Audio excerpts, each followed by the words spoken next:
오늘 시편의 말씀을 잘 찬송해 주셔서 감사드립니다.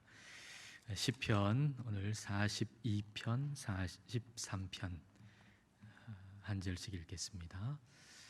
시편 42편 1절부터 43편 5절까지 하나의 시편으로 볼 수 있는데요. 우리 한 절씩 읽겠습니다. 하나님이여, 사슴이 시냇물을 찾기에 갈급함같이 내 영혼이 주를 찾기에 갈급하나이다.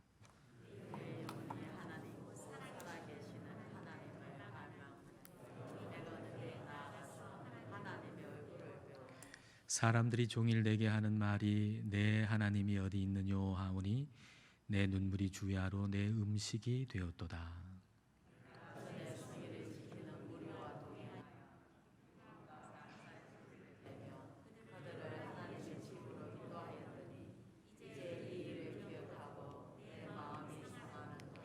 내 영혼아, 내가 어찌하여 낙심하며 어찌하여 내 속에서 불안해하는가?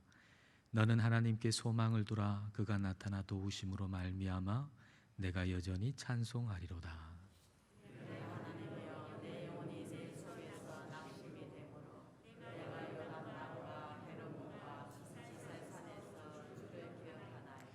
주의 폭포 소리에 깊은 바다가 서로 부르며 주의 모든 파도와 물결이 나를 휩쓸었나이다.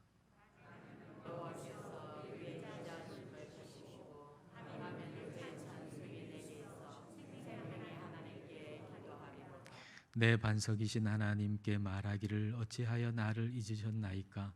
내가 어찌하여 원수의 압제로 말미암아 슬프게 다니나이까 하리로다.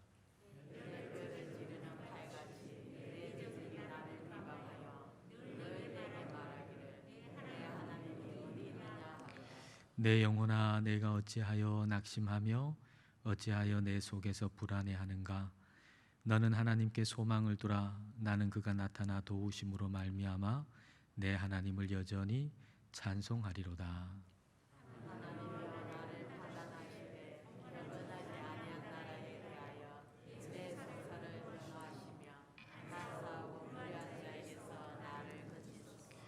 주는 나의 힘이 되신 하나님이시거늘 어찌하여 나를 버리셨나이까? 내가 어찌하여 원수의 억압으로 말미암아 슬프게 다니나이까?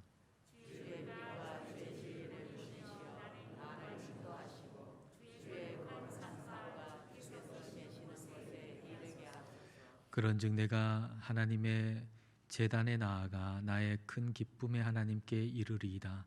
하나님이여, 나의 하나님이여, 내가 수금으로 주를 찬양하리이다. 내 영혼아, 내가 어찌하여 낙심하며 어찌하여 내 속에서 불안해하는가? 너는 하나님께 소망을 두라. 그가 나타나 도우심으로 말미암아 내 하나님을 여전히 찬송하리로다. 아멘. 하나님을 예배하는 것이 복입니다. 우리 옆에 분한테 얘기할까요? 하나님을 예배하는 것이 복입니다.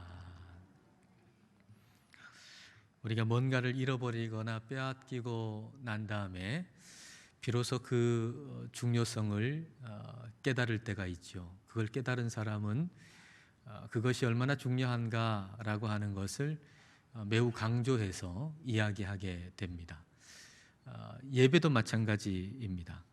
그 진정한 소중함을 아는 사람은 아마도 그 예배를 빼앗겨 본 사람일 겁니다. 그리고 그런 사람을 우리는 오늘 시편에서 만나게 됩니다. 42편, 43편은 하나의 시편이라고 볼 수 있는데요. 이 시편을 쓴 사람은 고라 자손입니다. 고라 자손은 성전에서 하나님을 섬기는 사람들이죠. 고라는 모세의 사촌으로서 그 모세에 대한 권위를 인정하지 않고 반역하다가 죽었습니다. 그러나 그 자손들, 거기에 참여하지 않은 그 자손들은 그 이후에 성전 문지기로 또는 찬양을 하는 사람들로 또는 전병을 굽는 성전의 요리사로 그렇게 봉사했습니다. 이렇게 성전에서 하나님 예배하고 섬기고 봉사하고 그게 일상이 되어 있던 고라 자손에게 이제는 그럴 수 없는 상황이 펼쳐진 거예요. 포로로 잡혀가서 그런지 아니면 다른 상황이어서 그런지 모르겠지만은 어찌됐든지 간에 그 예루살렘 성전에서 예배하고 섬길 수 없는 그런 상황이 찾아온 겁니다. 그때 고라 자손은 하나님을 예배하는 것이 얼마나 소중한가라고 하는 걸 깨닫게 되죠. 그 예배를 빼앗기고 난 다음에 그리고서 하나님을 아주 갈급하게 찾아요. 42편 1절을 보겠습니다. 하나님이여 사슴이 시냇물을 찾기에 갈급함 같이 내 영혼이 주를 찾기에 갈급하니이다. 이 구절은 고라 자손이 지금 얼마나 하나님을 간절하게 찾고 있는가라고 하는 것을 보여주는 구절입니다. 목마른 사슴이 물을 찾는 것보다 더 급한 것이 어디 있겠습니까? 그러니까 그 목마른 사슴에게는 물 없는 것보다 더 위험한 건 없는 거죠. 물이 없는 것보다는 더 위험한 게 없어요. 그러니까 물을 찾기 위해서 어떠한 위험도 감수하는 거죠. 그래서 물이 가장 중요하기 때문에 그걸 찾기 위해서 모든 걸 감수해내는 사슴처럼 하나님을 그렇게 찾기에 갈급하다라고 하는 거죠. 이 하나님이 생수라고 하는 거, 이 시인에게는 이 하나님이 절대적인 분이에요. 생수예요. 이 생수가 없으면 살 수가 없는 하나님은 그런 존재인 거죠.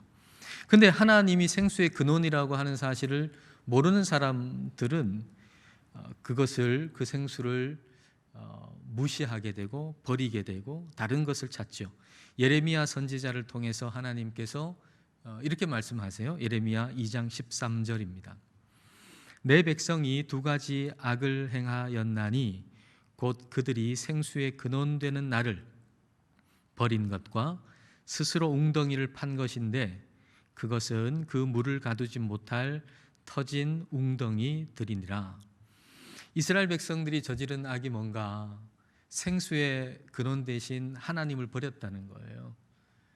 그리고 다른 웅덩이를 팠는데 그 웅덩이는 물을 가두지 못하는 터진 웅덩이다라는 거지요.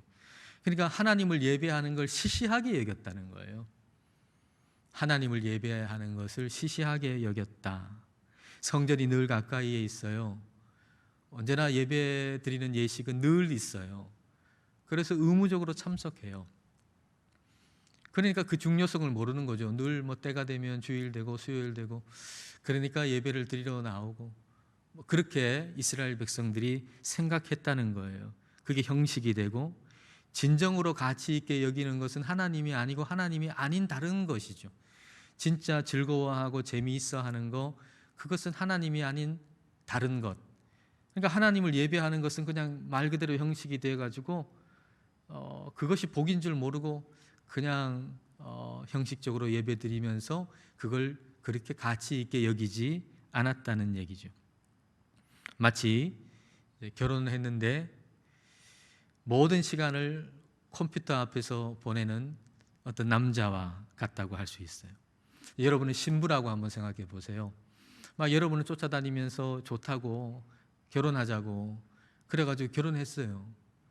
근데 이 남자가 말이죠, 결혼하자마자 컴퓨터 중독에 빠졌어요. 그래서 맨날 컴퓨터하고 여러분이 밥 해주면 밥 먹고 나서 또 컴퓨터 오락하고 계속 거기에만 빠져 있는 거예요. 그런 사람하고 어떻게 같이 살 수가 있겠습니까? 그러니까 신부가 늘 내 옆에 있으니까 이 신부가 귀한 줄 모르는 거예요. 이 사람이 얼마나 소중한지, 얼마나 좋은지. 옛날에는 그렇게 쫓아다녔으면서 이제는 일상으로 옆에 있으니까 이 사람 소중한지 모르는 거죠. 오늘 시편의 시인이 이걸 우리에게 깨닫게 해주는 거예요. 예배당이 근처에 있고 언제나 오면 예배를 드릴 수 있고 그렇다고 해가지고 그걸 시시하게 여기느냐? 아니다. 그걸 한번 빼앗겨 봐라. 그게 얼마나 소중한지, 예배를 드리는 게 얼마나 소중한지, 하나님이 얼마나 중요한지 그거 너희들 잊어버리고 살면 안 된다라고 예배를 빼앗겨 본 오늘 시편의 시인이 우리에게 그걸 깨닫게 해주는 거죠. 42편 2절을 보겠습니다. 내 영혼이 하나님 곧 살아계시는 하나님을 갈망하나니 내가 어느 때에 나아가서 하나님의 얼굴을 배울까? 시인은 어느 때에 하나님께 나아가서 얼굴을 배울까? 그러니까 예루살렘 성전에 가가지고 예배를 드리고 싶은 거예요. 지금 그럴 수 없는 상황 속에서 예루살렘 성전에 가가지고 그 예배를 드리고 싶은 그 갈망, 이게 시인한테 있는 거죠. 43편 3절을 보십시오. 주의 빛과 주의 진리를 보내시어 나를 인도하시고 주의 거룩한 산과 주께서 계시는 곳에 이르게 하소서. 주의 거룩한 산, 그 예루살렘 성전이 있는 곳에 거기 가서 예배하고 싶은 거예요. 지금 그럴 수 없기 때문에 더 간절한 거죠. 코로나19가 시작됐을 때는 우리한테도 이런 마음이 있었잖아요. 그 이전까지 예배당에 나와서 예배를 드리지 않는다라는 것은 상상도 못했던 일 아닙니까? 근데 예배당에 나오지 못한다라고 할 때 얼마나 당황스럽고 어찌해야 할 바를 몰랐잖아요. 와, 어떻게 이런 일이 벌어질 수 있는가 하고 답답하기도 하고 그런 마음이 우리에게 있었잖아요. 그래서 다시 모이기를 그렇게 간절히 원했고 그렇게 예배당에 와서 같이 예배하기를 그렇게 간절히 사모했잖아요. 근데 이게 한 번, 두 번 이제 반복이 되니까 마음도 시들해지고 그리고 집에서 편히 예배 드리는 것도 괜찮네. 그것도 꽤 괜찮은 얘기구나. 이렇게 생각이 들게 되었단 말이에요. 자, 이런 생각이 들면 이제 교회는 이제 쇠퇴기에 들어갔는가? 이제 우리의 미래의 세대에는 희망이 없는가? 뭐 이런 생각이 들고 암울해지죠. 그리고 교회에 대해서 들려오는 이야기는 참 어두운 이야기들이 자꾸만 들려오게 되죠. 이 시인에게 들려오는 소리도 마찬가지예요. 지금 그 예루살렘 성전에 가고 싶지만 갈 수 없는 상황에서 들려오는 소리라고는 부정적인 소리만 자꾸 들려오는 거죠. 자, 42편 3절을 보겠습니다. 사람들이 종일 내게 하는 말이 내 하나님이 어디 있느뇨 하오니 내 눈물이 주야로 내 음식이 되었도다. 이 시인이 종일 듣는 말이 뭐냐? 네 하나님 어디 있냐? 네 하나님 어디 있냐? 이제 교회는 끝났다. 뭐 하나님 믿는 거 그게 무슨 의미가 있냐? 이런 소리가 자꾸 이제 들려오는 거예요. 그래서 너무 절망이 되고 자꾸 눈물만 나고 마음이 낙심이 되고 슬퍼서 어찌할 바를 모르고 있는 게 지금 이 시인의 마음인 거죠. 이처럼 우리 안에 계속 절망적인 말들이 들려올 때가 있잖아요. 메아리 칠 때가 있잖아요. 어떤 말이 자꾸 이제 맴돌지요. 너 하나님 어디 있냐? 라고 하는 말이 종일 이 시인의 마음속에 맴돌듯이 우리 안에도 계속 부정적인 말이 계속 맴돌 때가 있어요. 계속.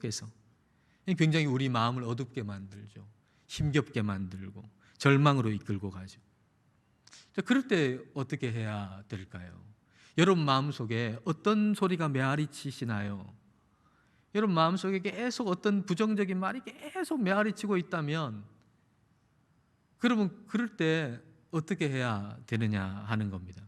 그럴 때 우리는 성령님을 즉시 초대해야 돼요.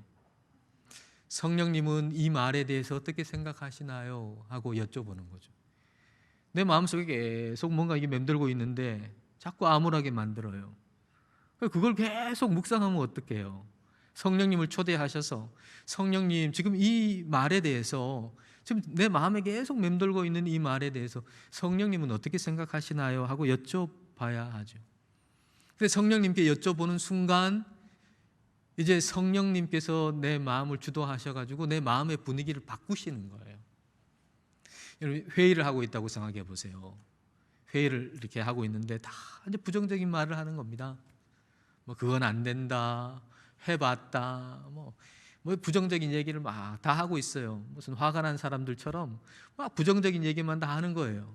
근데 가장 현명하고 가장 지혜로운 사람 한 사람이 그 안에 있는데 그분은 침묵을 지킨 채 가만히 있는 겁니다. 근데 여러 사람들이 그냥 그 암울한 말만 계속하고 있을 때 그게 온 공기를 다 뒤덮고 있을 때 그때 그분에게 묻는 거죠. 선생님은 어떻게 생각하십니까? 그럴 때 그걸 딱 질문을 던지면 그러면 어떻게 되나요? 모든 사람의 이목이 그분에게 집중되죠. 저 사람은 어떻게 얘기할까? 그때 그분에게서 나오는 한마디가 그동안의 모든 분위기를 주도하던 모든 말들을 삽시간에 확 바꿔놓는단 말이에요. 성령님께 여쭈어본다는 게 그런 겁니다. 내 안에 막 어떤 부정적인 암울한 이야기가 막 맴돌고 있을 때 그때 우리가 지체하지 말고 성령님, 내 안에 성령님이 계시다는 걸 믿어야 돼요. 내 안에 계신 성령님은 어떻게 생각하시나요? 그럴 때 내 마음의 분위기가 성령님 쪽으로 확 바뀌어가지고 뒤바뀌어진다라고 하는 것입니다. 이게 마음의 예배라고 할 수가 있을 거예요. 마음의 예배. 우리 마음이 성령님을 주목하는 거죠. 마음의 예배는 우리 마음이 다른 말에 주목하는 게 아니고 다른 누군가에 주목하는 게 아니고 성령님께 주목하는 거예요. 그게 마음의 예배예요. 그럴 때 하나님을 예배하지 않고 낙담하고 낙심하고 있는 나 자신에게 과감하게 말할 수가 있어요. 나를 꾸짖을 수 있다는 얘기예요. 성령님께서 내 안에 역사하시면 나를 내가 꾸짖을 수 있다는 얘기예요. 이걸 오늘 본문에 3번이나 반복해서 말하고 있는데 42편 5절 11절, 43편 5절 3번인데 42편 5절을 보겠습니다. 자, 같이 한번 읽어볼까요? 내 영혼아, 내가 어찌하여 낙심하며 어찌하여 내 속에서 불안해하는가? 너는 하나님께 소망을 두라. 그가 나타나 도우심으로 말미암아 내가 여전히 찬송하리로다. 지금 내가 내 영혼에게 얘기하고 있잖아요. 내가 내 영혼에게.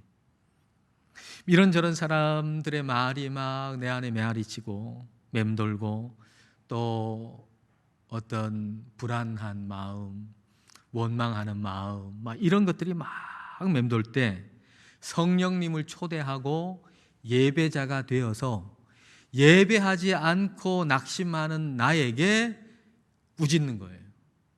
예배하는 내가 예배하지 않는 나를 꾸짖는 거예요.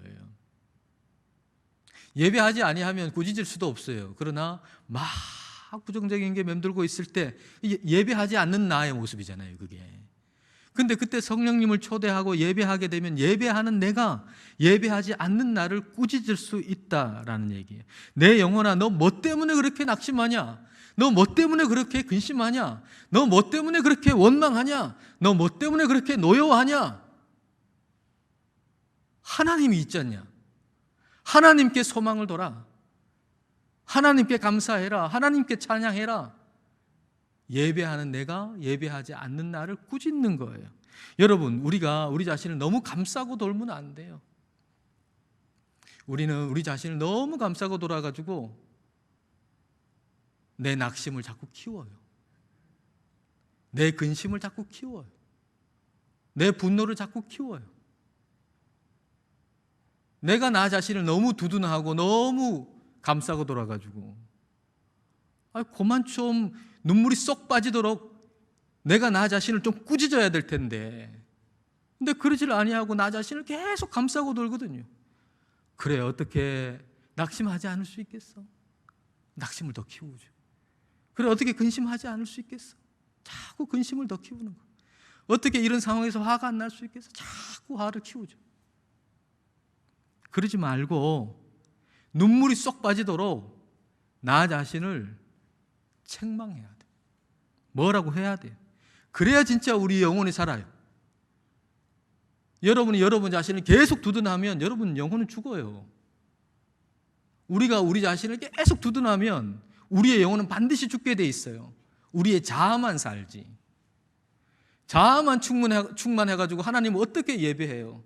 하나님 앞에 오면 그 제물은 다 죽여야 되는데 내가 산 제물로 하나님께 드려야 예배가 되는데 내가 나 자신을 계속 두둔해서 내 자아가 자꾸 키워지면 이 자리에 나와 있어도 예배는 예배가 아니에요. 예배가 될 수가 없는 거예요. 우리가 어떻게 살아나는가? 우리를 책망해야 돼요. 예배하는 내가 예배하지 않는 나를 책망해야 돼.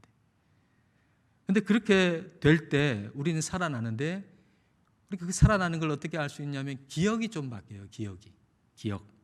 기억의 변화. 42편 4절을 보십시오. 기쁜 감사의 노래소리와 축제의 함성과 함께 내가 무리들을 하나님의 집으로 인도하면서 그 장막으로 들어가곤 했던 일들을 지금 내가 기억하고 내 가슴이 미어지는구나.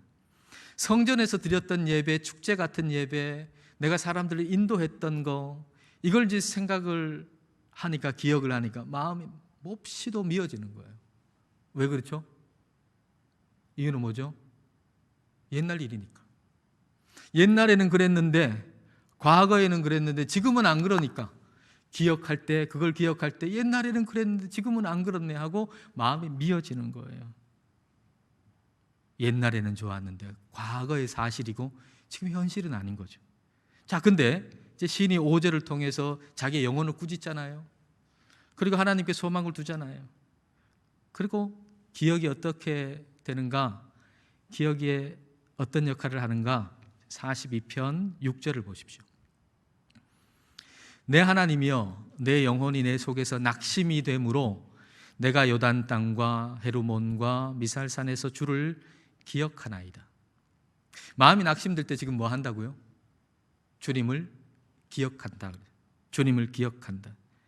마음의 낙심을 주님을 기억함으로 치유하는 거죠. 주님을 기억함으로. 지금 있는 건 거룩한 산이 아니에요. 여기 보니까 요단 땅, 헤르몬, 미살산 이렇게 있는데 거룩한 산이 아니라는 거죠. 예루살렘 성전이 아니에요. 근데 다른 곳에서 지금 너무 힘들어요. 근데 낙심이 돼요. 근데 하나님을 기억함으로 그 낙심을 치유한다 라고 하는 거죠. 하나님을 기억해서 지금 여기서 소망을 가진다. 자, 이렇게 변화된 이유를 여러분 한번 생각해 보세요. 그 기억이 단순히 사실이 아니고 현실이 됐다는 거예요. 이 기억의 변화라는 거. 이전에는 기억했는데 마음이 무너졌잖아요. 왜 그렇죠? 단순한 과거의 사실일 뿐이니까. 지금 현실은 아니니까. 그러니까 단순한 사실을 기억할 때는 현실하고 너무 차이가 나니까 오히려 마음이 낙심이 돼요.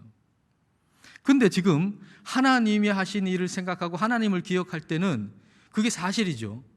근데 그게 사실로 머무는 게 아니고 현실이 된단 말이에요. 그래서 소망이 생기는 거예요. 이 차이, 엄청난 차이죠.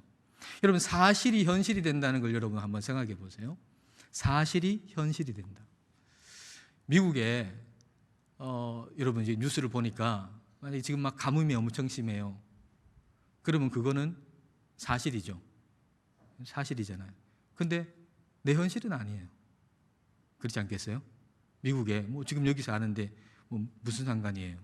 미국에 어떤 어디 좋은 일이 생겼어요. 근데 그건 사실이지 나한테 현실은 아니에요. 근데 거기 그 미국 거기에 내 딸이 살아요.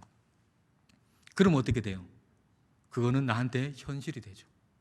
가뭄이 심하다. 내 딸이 지금 살고 있는데 거기에 가뭄이 심하다. 그럼 마음이 막 힘들죠. 왜냐하면 현실이 됐으니까. 좋은 일이 생겼다. 막 기쁘죠. 사실일 뿐만 아니라 현실이 됐으니까. 아들이 군대 가기 전에는 군대의 소식은 다 사실이에요. 근데 아들이 군대를 가면 그 사실은 현실이 되죠. 군대에서 무슨 일이 생겼다. 아들 생각이 나죠. 좋은 일이면 함께 기쁘고 아주 아픈 일이면 함께 아프죠. 사실이 현실이 된다는 거. 멀리 있지만은 내 아들, 딸이 거기에 있어서 사실이 현실이 되는 것처럼 하나님이 지금 여기에 계셔서 사실이 현실이 되는 거예요. 하나님이 여기 계셔서 지금 나와 함께 계심으로 하나님께서 하신 모든 일, 하나님께서 하신 모든 일의 기록은 과거의 사실이 아니라 현실이 되는 거예요. 나에게 현실이.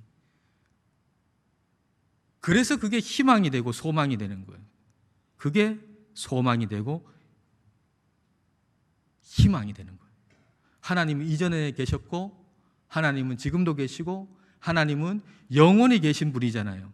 그러므로 과거적인 사실이 과거적인 사실로 끝나는 경우는 하나도 없어요. 과거적인 사실은 반드시 현실이 돼요. 하나님께서 하신 모든 일은. 그래서 우리가 성경을 읽을 때 이건 그냥 과거적인 사실이 아니고 현실이 되기 때문에 성경을 읽을 때 소망이 생긴단 말이에요.